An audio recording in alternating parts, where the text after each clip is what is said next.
they come.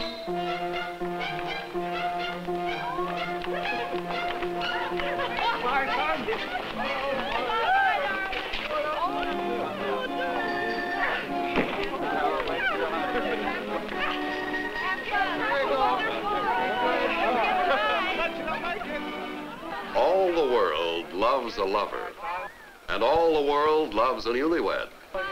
And it seems all the world loves practical jokes at a wedding. But it's a day they'll all remember, because they all had a part in it.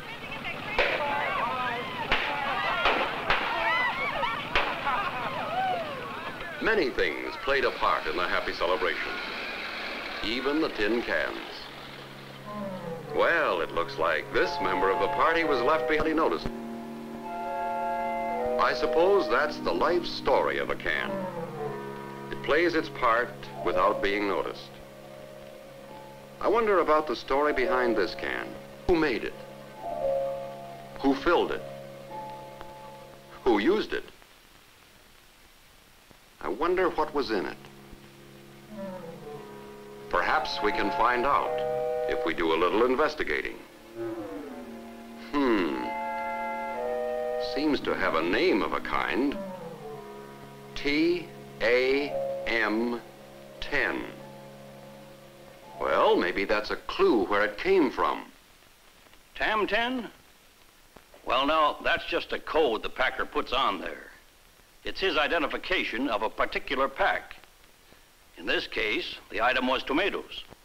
We sell a lot of these, all right. If you found that can in the neighborhood, chances are it came from right here. I guess anybody could have taken it to that wedding party. Maybe Susie Wendell. She bought a can of these tomatoes just a few days ago. She says that canned foods are a big help to her. I've known Susie since she was a little girl, way back when I started as a grocery clerk. One day last week, I happened to notice her doing her shopping. She seemed to be puzzled about something, so I stopped to see if I could help. It seems her husband is very fond of tomatoes. She was looking over the various kinds, wondering if I had something different, something she hadn't tried before. Tomatoes? Stewed tomatoes, preserves, sauce, paste. Why not try these hand-packed whole tomatoes that just came in? I knew they were good. We'd had some at home ourselves the night before. Susie's a girl who takes pride in her dinner table. She's a good cook, too, fussy about food. Everything has to be just right. And in this case, I guess everything was right.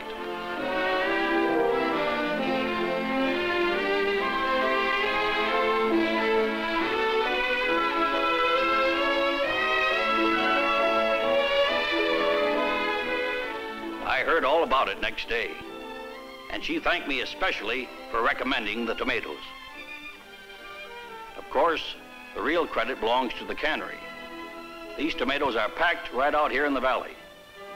You know, I never thought much about it till I visited the cannery, but it takes a lot of skill and know-how to put a can of hand-packed tomatoes or any other food on the shelves of our markets. Packing takes a lot of equipment and skillful work by a lot of people. Yes, the packers do a share of the credit for helping Susie. And as time goes on, she will recognize that more and more.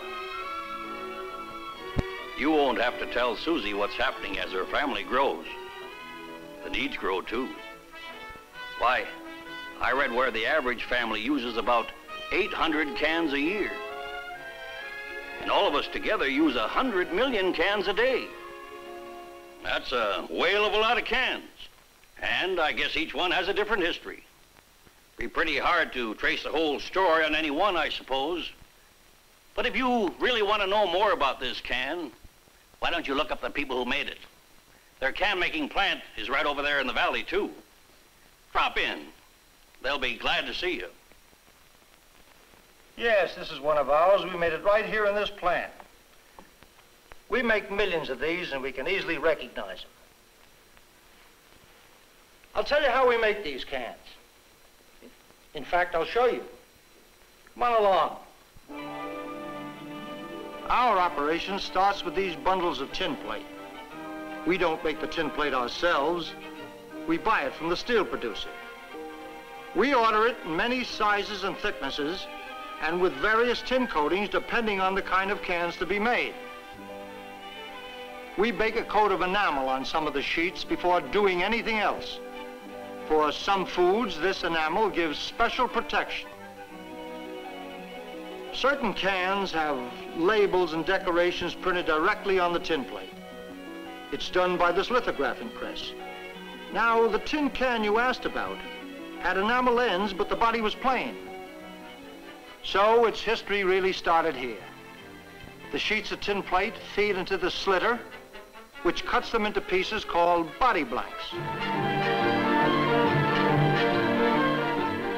The blanks go on to this body maker, where a sequence of complicated operations notches and hooks them and forms them into cylinders called can bodies. After the body is formed, the seam is soldered, then cooled by a blast of air. Now we have our can bodies, and they're really moving, aren't they? About 6 every second. Of course, they are open at both ends, and in the meantime, this press stamps out the tops and bottoms.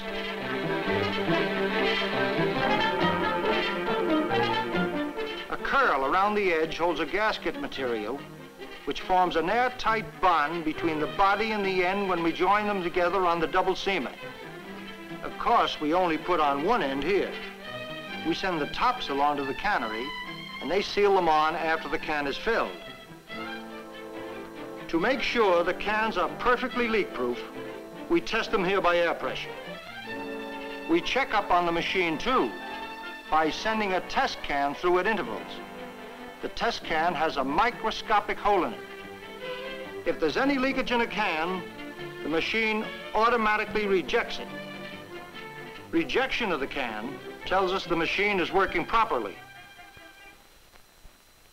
We ship a lot of our cans out in paper-lined boxcars like this, with the tops packaged separately. Other shipments go out by truck. We make the cans and send them out to the packers, ready to work. In other words, a story of teamwork.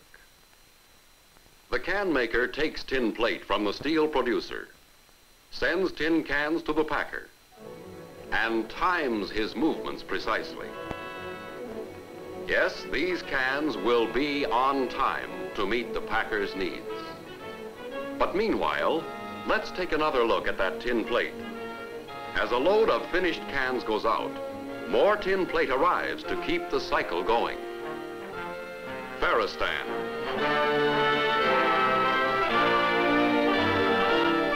Suppose we take a sheet of Ferristan and trace the story back a bit farther at United States Steel.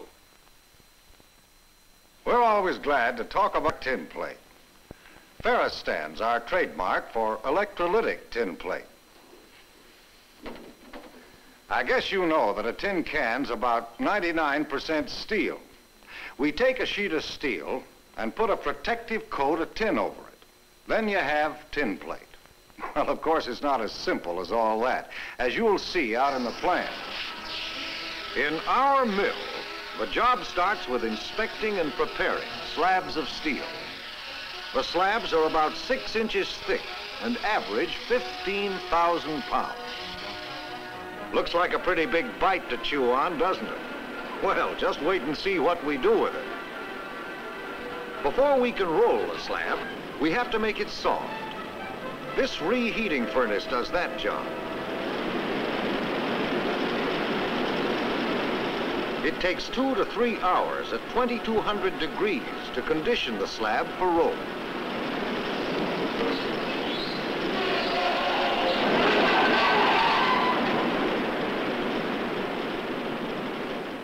The high temperature creates a surface crust or scale on the slab. It's broken off and removed by giant rolls and jets of high-pressure water. Then the slab is rolled on a series of roughing stands, reducing its thickness and increasing its length with each pass through the powerful rope.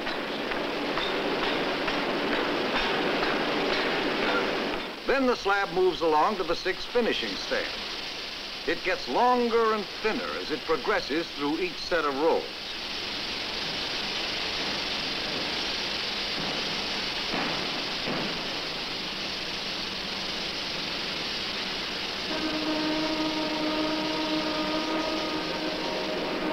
See how much longer it becomes. That runout table is longer than a football field. And right now, that strip is doing 25 miles an hour.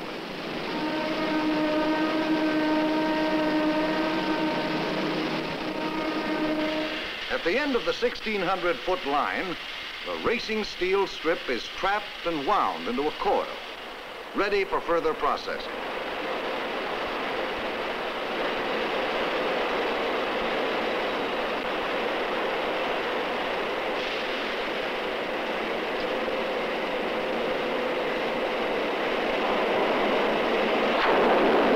Each coil is assigned a code number, which permits identification during any step of production. After hot rolling, the coils are cooled, cleaned, and then go to the cold reduction mill. Cold reduction is an accurate and efficient method of reducing hot rolled steel to tin plate thickness. Each successive set of rolls further reduces the steel until it finally reaches the specified gauge. As the steel is cold reduced, an X-ray gauge automatically controls the setting of the rolls to assure close tolerances in the finished product.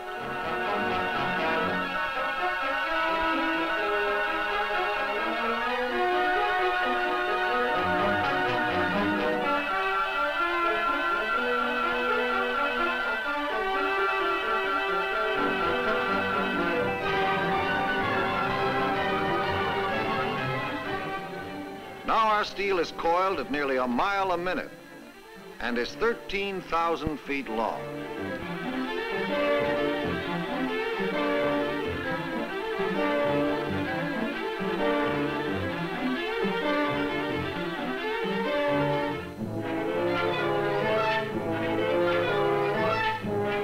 While cold rolling reduces the thickness of the steel, it also hardens it. So we have to soften it up by heat treatment. First, the steel is given an electrolytic cleaning. Then, in the operation called box annealing, the coils are covered and a furnace is placed over them and fired. That one furnace will anneal 150 tons in about 72 hours. That's more than 60 miles of steel. The continuous annealing line does the softening up job in an improved way.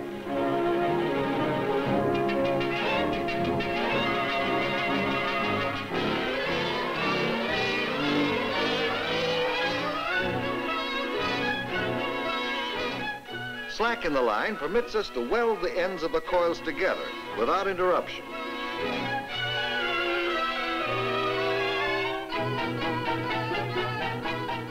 Here the steel is first cleaned, then races along through the line at the rate of 1,000 feet a minute.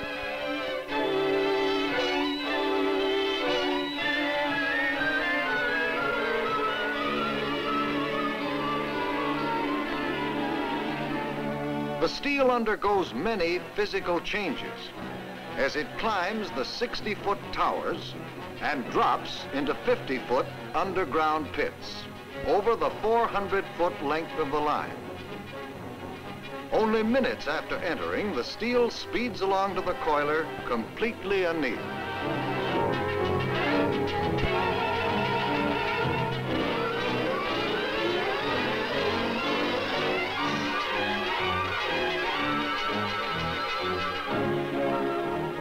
After annealing, the steel is too soft.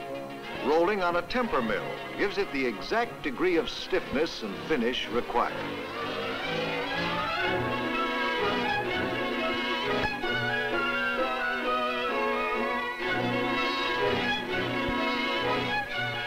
I know these processes look pretty. They have to be, because each one has a definite purpose in meeting customers' requirements.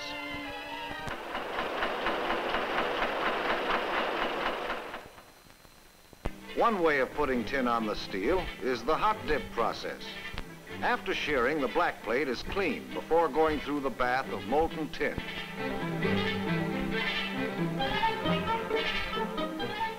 The hot dip puts a comparatively heavy coat of tin on the plate. It's necessary for certain products. But over here, we have the electrolytic process of tin coating. The tin plate, which comes off this line, like the sheet we're investigating, is called ferrostat.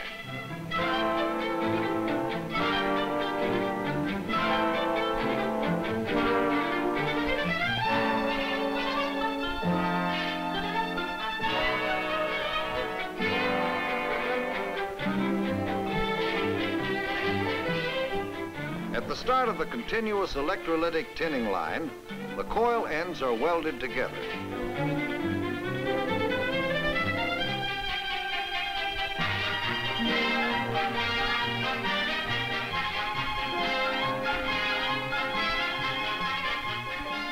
During the welding operation, loops of the steel hanging in 60-foot pits continue to feed the line.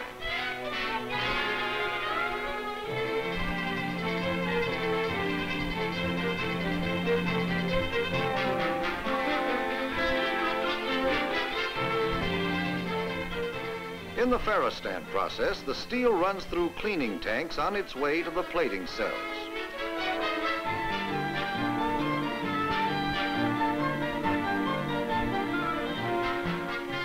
Bars of pure tin are being submerged in the electrolyte solution that fills the plating cells.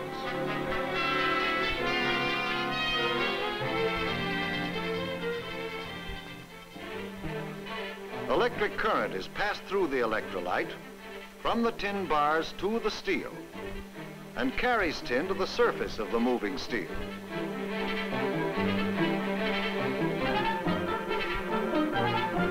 When required, a light coating of tin can be deposited on one side, a heavier coating on the other. Now the steel, covered with a matte finish tin deposit, runs through the melting tower.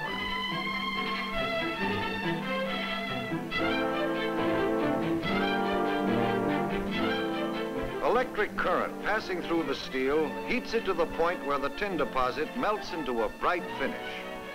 A water quench cools the steel and solidifies the tin. Then, after chemical treatment, the steel is coated with a lubricant which serves to prevent scratching in handling and promotes easy feeding into the high-speed machinery of the can-making plants.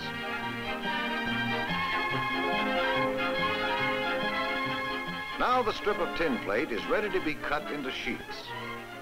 But first, an electronic device tests for variations in thickness and activates a mechanism that rejects farther down the line any off-gauge sheets. Now we come to the flying shear, which cuts the tin plate into sheets.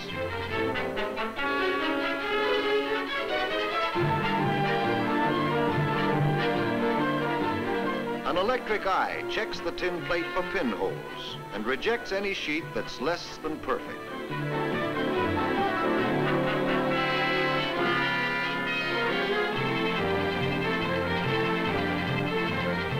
And here at the end of the line are the prime sheets, electronically sorted and counted. But even with all the modern electronic devices, we make an extra check on representative lots of electrolytic tin plate. The work these women are doing may look easy, but it takes many months to learn the job. I know you'll recognize this bundle. It's just like the ones you saw in the can-making plant. And that's just where this one's going.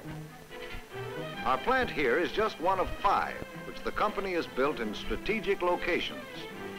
At Morrisville and Pittsburgh, Pennsylvania, Gary, Indiana, Birmingham, Alabama, and Pittsburgh, California, located to give convenient service to can makers and other consumers of tin mill products. And we do business in just about every country. When we ship tin plate overseas, it's packaged in special metal wrapping. It's used by can makers and packers all over the world. Well, That's our part of the story of tin cans.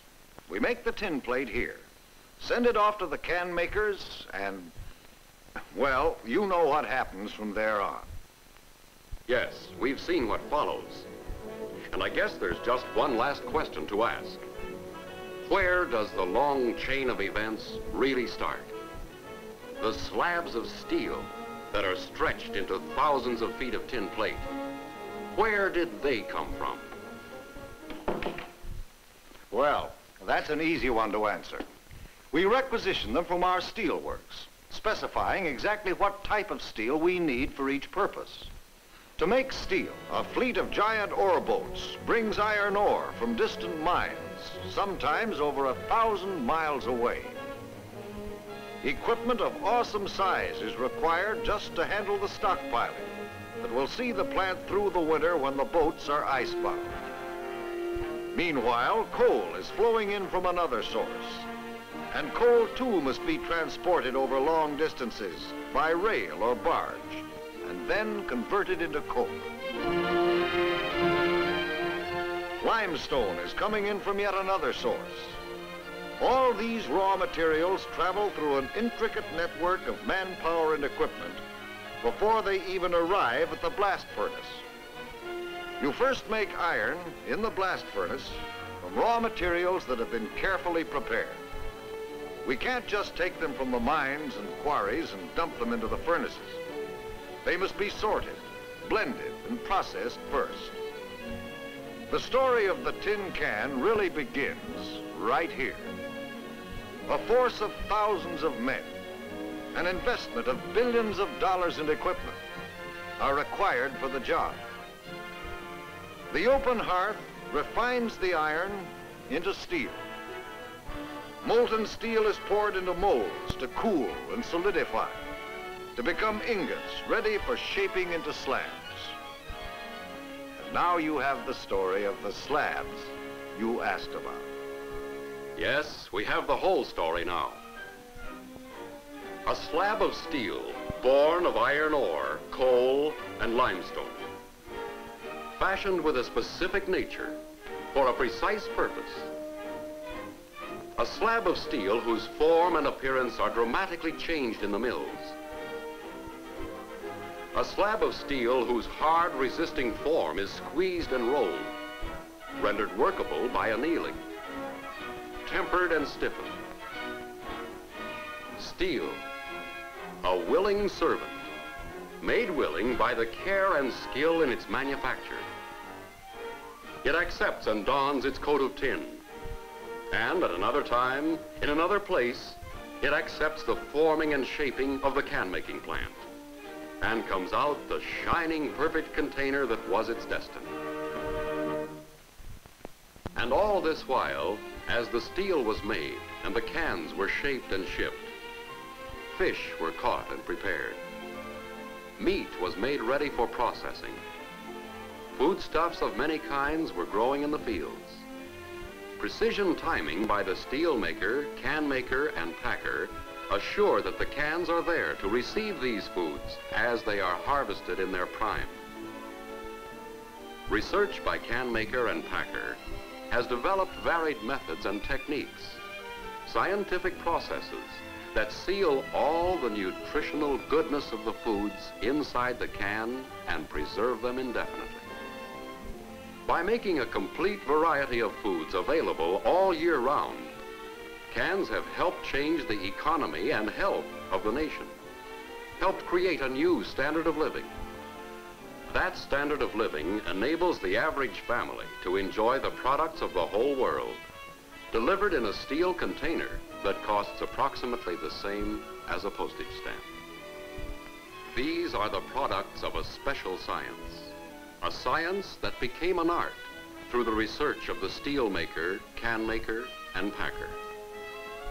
Better cans, more varied products, big cans, small cans, long ones, short ones, special cans, pressure cans, cans with keys, with lids, with hinges. The life story of a tin can is the story of enormous facilities, vast resources, huge investment, skillful work and precision timing by steel maker, can maker, grower, manufacturer, and packer. It's a story of the tremendous teamwork that brings you the riches of the world, locked in a treasure chest of steel.